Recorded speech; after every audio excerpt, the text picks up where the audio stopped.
think what's fascinating is that when I was 21, so this is in 1990, I got the usual letter to go get a smear test, and so you then phone up a few days later to get the results, and I was actually in the process of moving from London to Scotland. So when I phoned up the woman, she said she didn't have the results, and then she said they're in, but the doctor needs to see them. Anyway, this went on for 2 or 3 days. So I was getting more concerned, thinking something going on, and then finally they said, can you come in? I couldn't. I was in Edinburgh, so they told me over the phone that I had precancerous cells, and that let's wait 6 months and come back.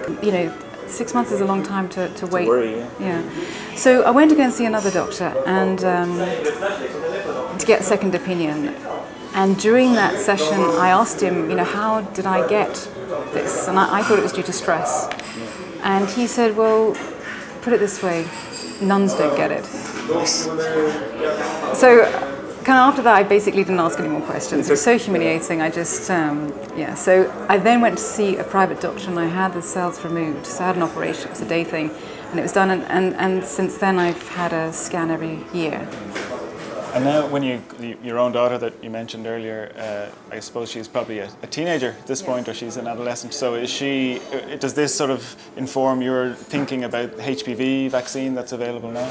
It's a done deal. I mean, well, the thing is that I actually didn't even know there was a vaccine until a couple of years ago. I didn't even put the connection together because I just assumed I was some sexual deviant, and that's the reason why I had this cancer, the precancer. And then I actually, through one reason or another, actually started hearing about this HPV and the HPV vaccine, and that's when which blew me away. The fact is that I actually realised what I had back when I was 21, and it was preventable now with the vaccine.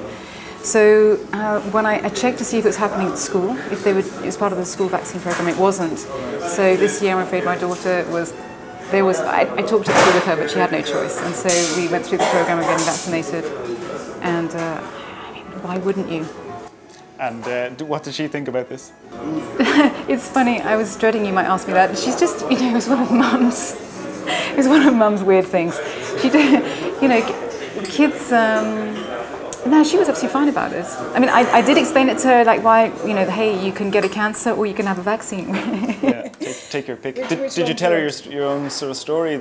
Yeah, but at 13, it doesn't really, it doesn't really mean anything. I mean, it's, Mum's just exaggerating as usual. So I told her there was no choice, and she was fine about it. And we had a bit of a laugh with the doctor, so that's good. And she had it, it's done? It's done.